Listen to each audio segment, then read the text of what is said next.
शांति। हाँ, कई बार हम प्रश्न के उत्तर में कहते हैं कि आप YouTube पर हमारे चैनल पर जाओ और प्लेलिस्ट में आपको सब कुछ ग्रुप वाइज मिलेगा। लेकिन कईयों की कंप्लेन होती है कि हम उसको प्लेलिस्ट में जाने का समझ नहीं आ रहा है और या नहीं जा रहे हैं।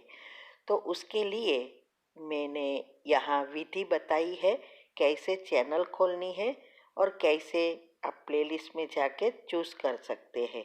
तो प्लीज़ ये विधि फॉलो करो। ओम शांति। अगर आपको मेडिटेशन और हेल्थ की बातों को अच्छी रीति समझना है तो यूट्यूब चैनल है शिव शक्ति मेडिटेशन बीके कुसुम। फिर सब्सक्राइब करेंगे और जो लक्ष्मी नारायण का आइकॉन है उस पर टच करेंगे तो हमारी चैनल खुल जाएगी। वहाँ प्लेलिस्ट में आपको सब कुछ ग्रुप वाइज मिलेगा। साथ साथ लाइक शेयर और कमेंट भी कीजिए। इससे आपका दुआ का खाता बढ़ेगा, बुद्धि का ताला खुलेगा और आप जल्दी जल्दी आगे बढ़ सकोगे। ओम शांति। ओम शांति। आपका प्रश्न है, आपकी इस वीडियो अनुसार अगर हम आत्माएं परमात्मा के साथ योग लगाते लगाते कैसे समझे कि हमारे चक्र खुल गई है, इसका कोई इंडिकेशन हमारे स्थूल शरीर में होता है क्या? अगर होता है तो बताइए कि हमारे चक्र ओपन हो रहे हैं। हमें परमात्मा के साथ योग लगाकर सहस्त्र तक पहुंचना है। उत्तर है, पहले तो ये बात समझो कि ये चक्र सूक्ष्म चीज है, एनर्जी का साइंस है। इसीलिए उसका स्थूल में कोई इंडिकेशन नहीं होता है, सिर्फ एनर्जी का रिफ्लेक्शन होता है और हमारे संस्कार परिवर्तन होते हैं। तो ये पहली निशानी है। जब आपका मूलाधार चक्र से कुंडलिनी उठना शुरू होती है या अगले चक्र तक पहुंचती है तो आपकी आलस्य, अलबेलापन, भोग, विलास, काम, विकार, निंद्रा, ये सब जो भी दुर्गुण है, जो भी बुरी आदतें हैं वो निकल जाएगी। फिर दूसरे में पहुंचेंगे, फिर तीसरे में पहुंचेंगे और ऐसे करते करते जब आप ये अनाहत चक्र जो प्रेम से जुड़ा है, हृदय से जुड़ा है, जब वहां पहुंचेंगे तो आपका प्रेम निस्वार्थ प्रेम हो जाएगा। मोह जरा भी नहीं रहेगा, सभी चीजों से डिटेच हो जाएंगे। बस मैं और मेरा बाबा माना परमात्मा, दोनों का हमेशा यही चिंतन रहेगा और तब हम सभी चीजों से डिटेच होने के कारण हम निस्वार्थ सेवा नेचुरल कर सकेंगे। इसीलिए हमने कहा है कि ज्ञान होगा तो योग लगेगा, योग होगा तो ज्ञान के राज समझ में आएंगे, मंथन में जा सकेंगे। ये दोनों एक्यूरेट होगा तब आप ये दिव्य गुणों की धारणा नेचुरल होगी और तब हमारी सेवा निस्वार्थ सेवा, योग का चार्ट बढ़ेगा, दिनचर्या मनचर्या सेट हो जाएगी, सभी बातों में सभी सहयोगी बनते जाएंगे। पेपर आएंगे कभी भी हम इसमें हिल नहीं जाएंगे, अचल अडोल स्थिति होती जाएगी, ना सुख में हिलेंगे ना दुख में हिलेंगे। ये सारी निशानियां हैं। बाकी ऐसे नहीं है कि चक्र खुले એટલે आपको कुछ अंदर होने लगेगा, नहीं, ये तो दुनिया वाली बातें है। बाकी ये यहाँ ज्ञान से ही चक्र खोलना है। चक्र और कुछ नहीं है, हमारे मुख्य एनर्जी पॉइंट्स है। उस एनर्जी पॉइंट्स को चार्ज करना है जिससे हमारी स्थूल चीजें, शरीर की जो भी चीजें हैं वो अच्छी रीति चले और सारी सिस्टम रिसेट होवे। कुंडलिनी और कुछ नहीं है। कुंडलिनी एक आत्मा की शक्ति का बैरोमीटर है। तो जैसे जैसे हमारी ये चक्र आत्मा में शक्ति बढ़ती है, वैसे वैसे हमारी सभी आदतें से मुक्त होकर हम आगे बढ़ते जाते हैं। तो इसीलिए आप बहुत सारी बातें हमने जो बताई है वो सुनो, कर्म की गुह्य गति सुनो, दुनिया कैसे चल रही है वो सुनो, हाँ?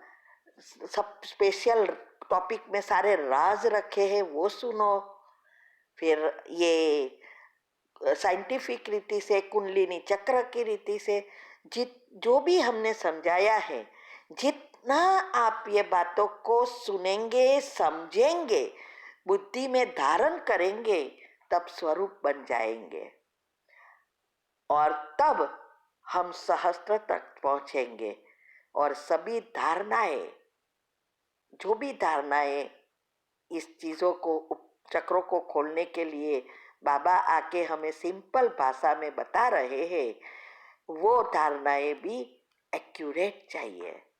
और इसके लिए ही तीव्र पुरुषार्थ ग्रुप में 16-17 ऑडियो आती है कि गृहस्थ में रहते हमने कैसे किया और यहाँ तक पहुंचे, और बाबा ने कैसे मदद की, एक एक बातों में योग सिखाया, सेवा के लायक बनाया, सेवा के चांस दिया। ये भी हमने यूट्यूब पर लौकिक से अलौकिक जीवन में परिवर्तन कैसे हुआ, इसमें सब डिटेल में लिखा है। ये सभी बातों को धारण करना पड़ेगा। जितना आप ये स्थूल बातों से, टीवी, मीडिया, व्हाट्सएप के दूसरे दुनियावी बातों से मुक्त होंगे, इतना आप इस बातों में इंटरेस्ट बढ़ा सकेंगे और नेचुरल आपका बुद्धि का ताला खुलता जाएगा, सारे राज बाहर आना शुरू हो जाएगा। तो ये सब बातों को प्रैक्टिकल करना है, ठीक है। ओम शांति। ओम शांति। आपका प्रश्न है, माफी 7 दिन ही मांगते हैं ऐसा सुना है, लेकिन मुझे मेरे लास्ट के सांस तक भाई को माफी मांगनी है।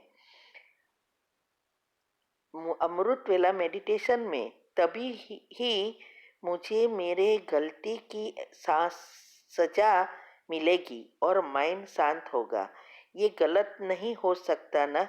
लास्ट तक की उत्तर है। पहले तो मैं ये कहूंगी, 7 दिन किसने कहा कि 7 ही दिन मांगनी है?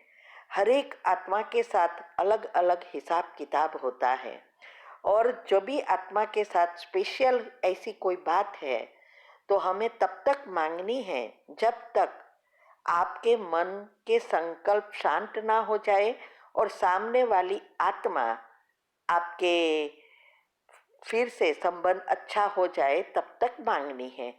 तो ये तो अंतिम समय तक चलता है।